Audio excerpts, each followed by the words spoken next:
प्रातः काल का समय। आज एक नई अनुभूति अपने आप ही होनी प्रारंभ हो जाती है।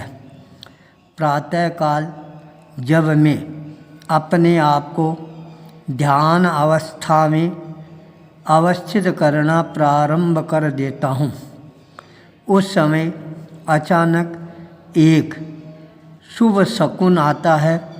आज तेरे को अपना एक अनन्य मित्र है वह मिलेगा, जो आगे भविष्य में तुम्हारी कल्पनाओं को भी साकार रूप प्रदान करने में महत्वपूर्ण सहयोग प्रदान करेगा। मैं अपने मन में चिंतन करना प्रारंभ कर देता हूँ, क्या बात है, ये विचारधारा इस समय मेरी कल्पना में मन में क्यों आ रही है। मैं अपने आप को ध्यान अवस्था में केंद्रित करने का प्रयास करना प्रारंभ कर देता हूँ। अचानक एक आकृति है, वह अपने आप ही मेरे सामने घूमती हुई मेरे को नज़र आने प्रारंभ हो जाती है।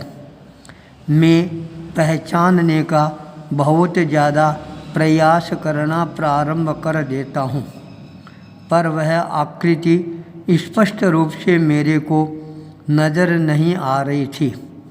फिर मन में कल्पना जगती है, क्या बात है, आज इस तरह की आकृति और विचारधारा है, यह क्यों अपने ध्यान अवस्था में सामने आ रही है। जब ध्यान अवस्था संपूर्ण हो जाती है, मैं अपने आप को स्वाध्याय के क्षेत्र में आगे बढ़ाने से पूर्व अपने आप को संकल्पवान बनाना प्रारंभ कर देता हूँ। अब मेरे को अपना संपूर्ण ध्यान है स्वाध्याय पर ही केंद्रित रखना है।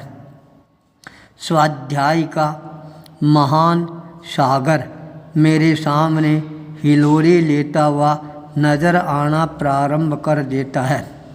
मैं उस अथाह ज्ञान के सागर में स्वाध्याय के माध्यम से डुबकियाँ लगाना प्रारंभ कर देता हूँ, पर मन के अंदर वही विचारधारा उभर कर आती है, अवश्य ही आज तेरे को एक अपना मित्र है वह मिलेगा।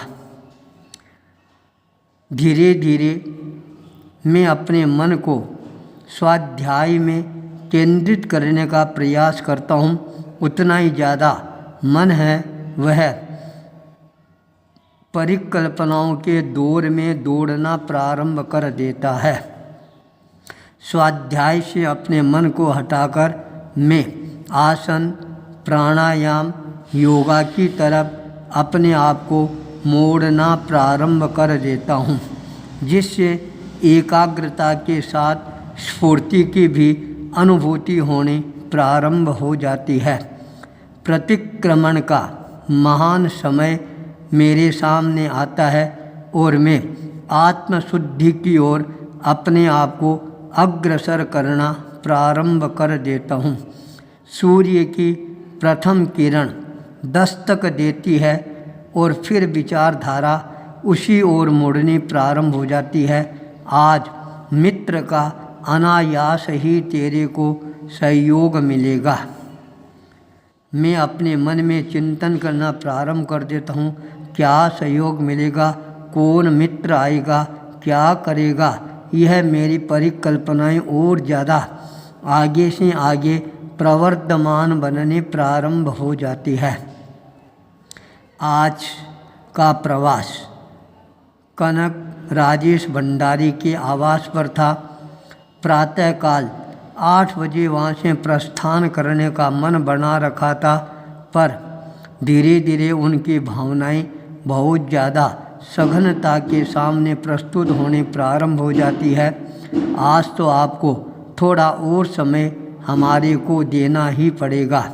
हमारी बेटी लवी कल ये दिल्ली चली जाएगी, इसकी भी इच्छा है कुछ समय हमारे को मिल जाए तो और अच्छा रहेगा। लगभग 2 बजे तक वहीं पर प्रवास करने का अवसर मिल जाता है। 2:30 बजे के लगभग वहाँ से रवाना होकर हमारा राजेश कोठारी चूरू वाले के आवास पर पहुंचना होता है, जहां पर मेरे मित्र सह दीक्षित गुरु भाई आचार्य अरविंद मुनि मेरा इंतज़ार कर रहे थे। आज उनका यह हमारे साथ प्रवास का 2 महीना पूरा हो रहा था। कल उनको जोधपुर की ओर प्रस्थान भी करना था। जब राजेश के आवास पर पहुंच जाते हैं, पूरे परिवार में प्रसन्नता का माहौल है वह बनना प्रारंभ हो जाता है। सायंकाल का समय अरविंद मुनि आहार करने के लिए तैयार होते हैं। उसी समय उनके फ़ोन पर मैसेज आता है नीरज मुनि का। वो सीकर से जोधपुर होते हुए दिल्ली जा रहे थे। जयपुर आना उनके लिए ज़रूरी था, पर अचानक उनका जो ड्राइवर है गाड़ी तेज़ चलाता है, चालान कट जाता है। अरविंद मुनि से संपर्क किया, अब हम क्या करें। तब अरविंद मुनि ने कहा, तुम्हारे को घबराने की ज़रूरत नहीं है, पुलिस वालों से मेरी बात कराओ। तत्काल पुलिस वालों से बात कराई जाती है और उन्होंने कहा, मैं आपके डीआईजी है उनका गुरु अरविंद मुनि बोल रहा हूँ। यह बात सुनते ही वो तत्काल पुलिस वाले बोल रही हैं, हाँ गुरुजी आदेश फरमाइए, क्या बात है हमारे लिए। तब उन्होंने कहा, देखो मेरे साथी संत नीरज मुनि आ रहे हैं और आपने उनकी गाड़ी को रोका है। आप तत्काल उनके चरणों में नमस्कार करें और ड्राइवर का सहयोग करना प्रारंभ करें। उन्होंने कहा, हम अपनी तरफ से पूर्ण सहयोग करेंगे। 2000 का चालान कटा था, पर 500 रुपये के अंदर वह काम बन जाता है। नीरज मुनि हमारे पास में पहुंच जाते हैं। अचानक नीरज मुनि को सामने देखकर मेरा जो सुबह का विचार और चिंतन था साकार रूप ग्रहण कर लेता है। आज आपको अपना एक मित्र मिलेगा जो भविष्य में साधना की दृष्टि से आपकी परिकल्पनाओं को साकार रूप प्रदान करने वाला भी होगा। उनको देखते ही अपने आप ही सारी परिकल्पनाएं उभर कर सामने आनी प्रारंभ हो जाती है। बातचीत का सिलसिला आगे बढ़ना प्रारंभ होता है। हमारी बात आँखों पर आकर अटक जाती है। अरविंद मुनि ने कहा, इनकी आंखें बहुत ज़्यादा मेरे को कमज़ोर लगने लग गई है। नीरज मुनि ने भी समर्थन किया। राजेश पास में खड़ा था। उसने कहा, मेरा मित्र है और उसके होटल के नीचे ही डॉक्टर की चश्मे की दुकान है, आप पधारो। पंकज की दुकान पर तो सारा काम निपट जाएगा। तत्काल नीरज मुनि ने कहा, अपने पास में गाड़ी है, ड्राइवर है, कोई चिंता करने की ज़रूरत नहीं है।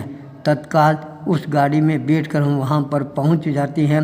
आँखों का चेकअप है वह हो जाता है। पंकज, उनके पिताजी दोनों ही बड़े सेवाभावी व्यक्ति नज़र आते हैं। वहाँ से हम वापिस अपने स्थान पर पहुँचते हैं। तब मेरे को वह परिकल्पना भी याद आनी प्रारंभ हो जाती है।